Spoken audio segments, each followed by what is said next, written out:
And it's getting to such a point now where we have the defense minister who is getting on television and giving a press conference from the Israeli military base. You could equate it to the Pentagon. He's standing there and saying in Hebrew that this is, quote, "I will not agree to the establishment of Israeli military administration in Gaza.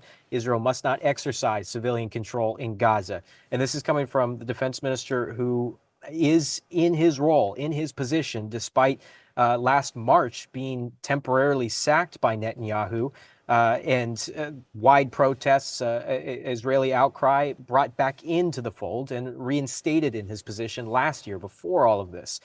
So to see him standing in front of the Israeli public and say, we don't have a solution, the rest of our government has not created a solution, and we cannot continue this military campaign and achieve our military goals unless we decide what's going to happen here, because we don't have, again, the force size to be able to administer civilian checkpoints and control different civilian administration elements of the Gaza Strip, that we just don't have the ability to do that for 2 million people right now. Right. Gaza. Israel's defense ministers publicly criticised Benjamin Netanyahu, claiming the prime minister lacks a plan for Gaza when the military operation ends. Yoav Gallant said indecision was harming the country's security. This is ahead of a government war cabinet meeting this evening. The IDF, the Israel Defense Force, are pushing further into Rafah. We can catch up, I think, with Zach Anders, who's our correspondent in Tel Aviv. Hello to you, Zach. Hi, John. Good evening. Welcome, as always, Zach. Can you tell us what is the latest on the ground in the conflict? Well, the IDF says they've pulled out of Zaytun, but they are still inside Jabalia, where they've expanded the evacuation zone to go even farther west. This is the push that we're seeing in both arenas, in Rafah in the south and in the north around Gaza City. To the north of Gaza City, IDF forces are staged in the east and pushing down these streets to the west. I've been going over my notes. The Rafah operation, I think we can say, began on May 6th. That's when we know that the tanks pushed in. They had already staged inside Gaza, but they began their push and took the Rafah crossing on the 6th. So this is day 11 now. We have 15 soldiers, IDF soldiers killed, 50 wounded since these two twin campaigns began. And today, an additional 5 soldiers announced as being killed by friendly fire when a tank fired on their position, wounding, I believe, another 7 in that incident. And it brings the total IDF death count now in this campaign to 278. The Times of Israel is saying that through their analysis, at least 49 of those killed in that number have been killed by friendly fire. Really? Okay. Now, we've been seeing news footage here, Zach, of settlers and Israeli protesters stopping aid convoys and pulling the aid off the lorries and destroying it. How serious is that? It's incredible. And this is something that's been going on now for, I mean, we could go back and say at the very beginning, we saw the protesters that were blocking the entry of the aid through these crossings that were going to go they were going to go through the Egyptian side.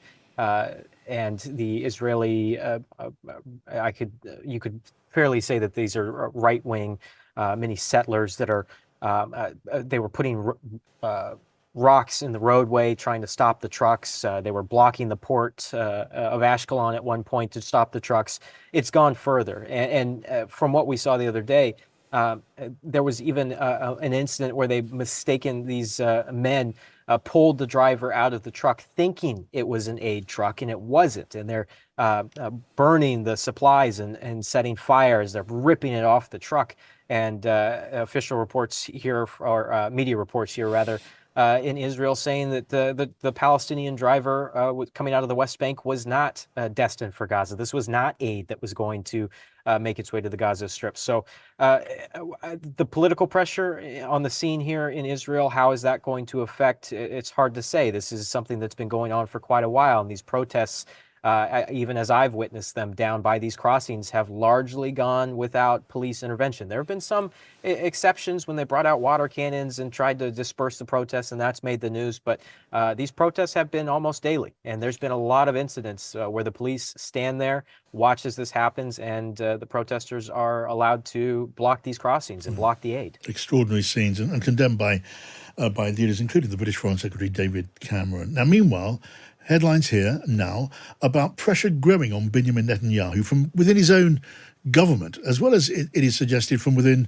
sections of the military, about Netanyahu not moving towards some sort of plan, any sort of plan, for what to do in and with Gaza when the fighting stops.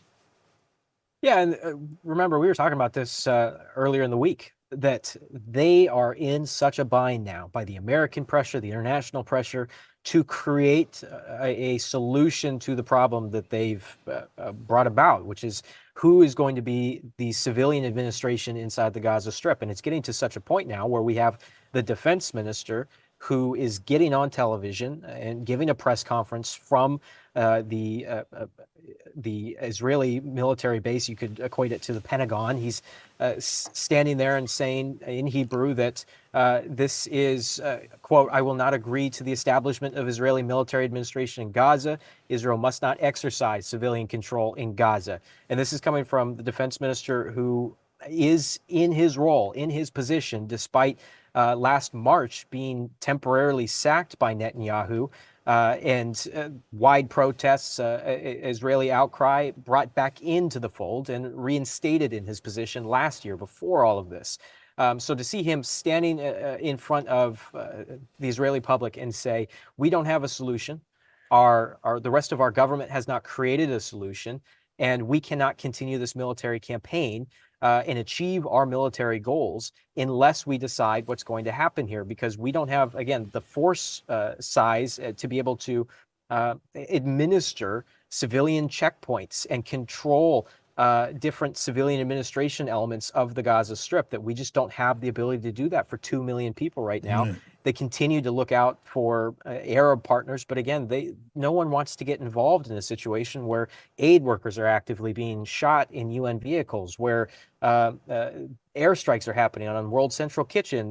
There's no one out here that wants to come and participate in what is taking place. Well, this cannot be sustainable. Is this a threat now to the continuation of the coalition? Yeah, that's the question that everyone here is asking, is whether or not this is going to mark the end or the beginning of the end, because the Israeli public largely approves of the opposition figure, Benny Gantz, who sits on the war cabinet, created this coalition which allows for this government to exist. But with the Israeli public favoring him if there was an election to be held today, Netanyahu sees that and is prolonging these decisions or pushing everything under the argument of, well, we're in an active military campaign and we need to achieve strategic goals and we can't let these political decisions get in the way. So there's been a lot of goalpost moving, and we continue to see that. The prime minister is doing everything he possibly can right now to hold this government together, and it seems like that is priority one. And the aims of his own security forces, of the IDF, the goals that they have set, what they would like to do, seems to be the second priority right now. It does seem as if the political situation is coming to the crunch. Zach Anders, good to talk to you as always, Zach. Thank you.